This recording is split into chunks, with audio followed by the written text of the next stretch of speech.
साल 2020 की त्रासदी आपने देखी होगी और उस त्रासदी के बीच के अंदर में सबसे अगर कोई अहम मुद्दा था वो था ऑक्सीजन, और ऑक्सीजन की कमी से जूझने वाले न जाने कितने लोगों ने अपनी जान दे दी थी। लेकिन उसी लॉकडाउन के बीच के अंदर में एक गार्डन ऐसा तैयार किया गया जिस गार्डन की अगर तस्वीरों अगर आप देखेंगे तो यही गार्डन की जो तस्वीर है जो ऑक्सीजन छोड़ते हैं और उस ऑक्सीजन छोड़ने से लोगों को कितना राहत मिलता है उसका एक जीता जागता उदाहरण है।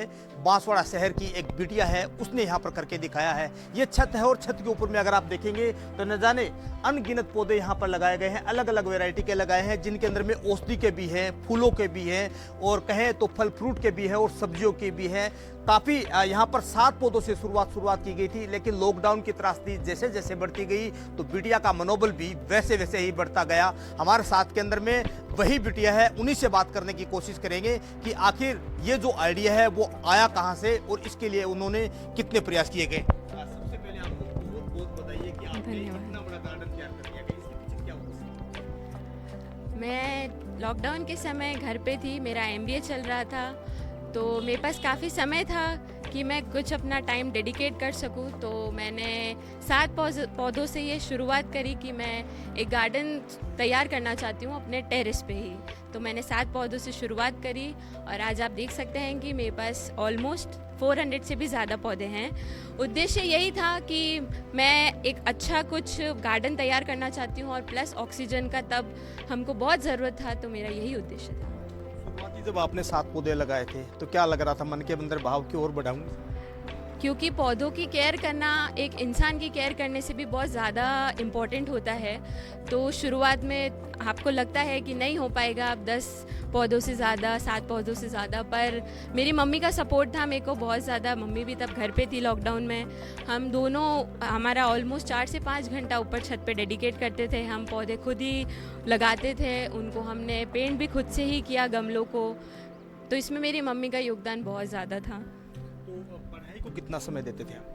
तब मेरा एमबीए चल रहा था, तो वर्क फ्रॉम होम था, वर्क फ्रॉम स्टडीज़ घर सर से ही हो रहा था सब कुछ। तो सुबह से दिन तक मेरा पूरा पढ़ाई चलता था और दिन से शाम तक मैं और मम्मी ऊपर छत पे अपना इस पे समय देते थे। भारत में आपने अक्सर देखा होगा कि लोग हैं वो एक दूसरे की बढ़ती ऊंचाइयों को देखते वो भी उनका पीछा करते हैं। आपने इस ऊंचाई दी है इन पेड़ पौधों को, तो क्या लग रहा है आप लोगों के अंदर में भी इसका परिवर्तन? मैंने बहुत लोगों के अंदर ये परिवर्तन देखा है। मेरे फ्रेंड सर्कल में, मेरे पापा के फ्रेंड्स ग्रुप में जो मेरे टेरेस गार्डन को देखने आए, जिन्होंने बहुत ज़्यादा प्रशंसा करी और उन्होंने भी इस चीज़ से ये लिया कि हम भी इतने ज़्यादा तो नहीं पर हम 20, 25, 30 पौधे हमारे घर पे उगाएं, उससे एक हरियाली होगी, हमारा ऑक्सीजन लेवल मेंटेन होगा। तो लोगों ने इसको अच्छे तरीके से लिया और आज उनके घर पे भी मैंने देखा कि काफ़ी पौधे हैं। हाँ, अभी मेरे इन-लॉज़ के वहाँ पे कुछ भी नहीं है, एक भी पौधे नहीं हैं। तो मेरी यही इस चीज़ में है कि मैं वहाँ पे भी अपना पूरा गार्डन एक नया बनाऊँ, वहाँ पे भी एक मेंटेन करूँ पूरा। और मैं यहाँ जब भी आती हूँ बांसवाड़ा, तब मैं कोशिश करती हूँ कि मैं इन पेड़ पौधों की देखभाल करूँ अच्छे से, इनको जितना अपना समय दे सकूँ उतना दूँ। अपने पियर के अंदर में काफ़ी समय मिल जाता है। अब आपने शादी कर ली है, ससुराल के अंदर में ये सब चीज़ें करना बहुत टेढ़ा काम है। हाँ, बहुत डिफ़िकल्ट है क्योंकि अभी मेरा पीएचडी भी चल रहा है और साथ साथ में सारी चीज़ें भी आपको मैनेज करनी होती है। तो पर फिर भी मेरे लिए ये बहुत इम्पॉर्टेंट है और ये मेरी एक बहुत अच्छी हॉबी है कि मुझे पौधे उगाना और उनको मेंटेन करना बहुत पसंद है। तो मेरी यही कोशिश रहेगी उधर भी कि मैं एक बहुत अच्छा उधर भी गार्डन तैयार करूँ और शुरुआत में वहाँ पे भी 10 पौधे या 15 पौधों से ही करूँगी अभी।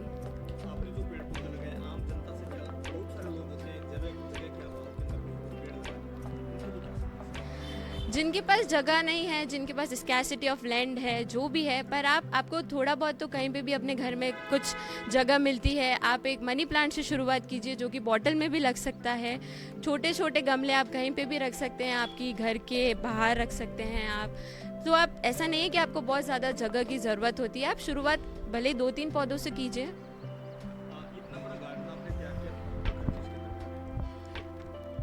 खर्चा तो काफ़ी हुआ है क्योंकि अगर हम प्लास्टिक का पौधा बांसवाड़ा में लेने जाते हैं तो एक गमला ऑलमोस्ट 200 से 300 रुपये का आता है, जो कि मीडियम साइज़ 16 इंची, 19 इंची, ऐसे 21 इंची के पौधे होते हैं।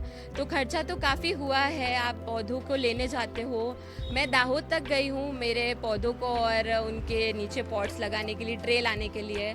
मेरे पास सिरामिक्स के भी पॉट्स हैं जो कि बहुत महंगे होते हैं। तो खर्चा तो होता है, पर आप शुरुआत कीजिए। आपके घर के जो वेस्ट आइटम आपके घर में निकलते हैं, जैसे डब्बा निकलता है, हमारे घर में बॉटल्स निकलती हैं, आप उनसे ही स्टार्ट कीजिए। ज़रूरी नहीं है आप मार्केट जाके प्लास्टिक की चीज़ें लेके आएँ, आप उनमें मिट्टी के गमलों में ही लगाएं। आप घर की चीज़ों को भी यूज़ कर सकते हैं। ये थे हमारे साथ के अंदर में बांसवाड़ा की हुई बिटिया, जिन्होंने इस गार्डन को तैयार किया गया है। घर को यहाँ पर गार्डन बना दिया गया है। जगह आगे यहाँ भले कम हो, लेकिन छत के अगर चारों कोने के अंदर में आप देखते हैं तो यहाँ पर ये गमले यहाँ पर लगाए गए हैं। टायर यहाँ पर होते हैं, बहुत सारे अक्सर लोग होते हैं टायरों को फेंक देते हैं, लेकिन यही टायर है। यहाँ पर कलर कर इसको एक अच्छा रूप यहाँ पर दिया गया है। देखने में अगर तस्वीरों की अगर और भी कुछ बातों की करेंगे तो देखिए यहाँ पर भी है गमला लगाया, गमले के पीछे टायर लगाया। ऊपर की अगर आप देखेंगे तो यहाँ पे भी ये जो बेल लगी हुई है उसको अक्सर आपने देखा होगा, बहुत सारे लोग लगाते हैं। तो तस्वीरों से एक अंदाजा आप लगा सकते हैं कि बिटिया का प्रयास राजस्थान से लगा के गुजरात तक रहा, और उन्होंने गुजरात से भी है इन पेड़ पौधों के लिए, यानी इन गमलों के लिए, इस गार्डन सजाने के लिए एक एक चीज जुटाई है, और आखिरकार इस गार्डन को यहाँ पर तैयार कर दिया गया है। और ये गार्डन बांसवाड़ा वासियों के लिए प्रेरणादायक भी है, क्योंकि जिस गार्डन को देखकर लोग दूर से फोटो खींचते हैं, अब उसी गार्डन की तैयारी हर कोई इस बिटिया के तजुर्बे को देखकर कर रहे हैं। कैमरा पर्सन के साथ के अंदर में BBC न्यूज के लिए धनराज, बांसवाड़ा।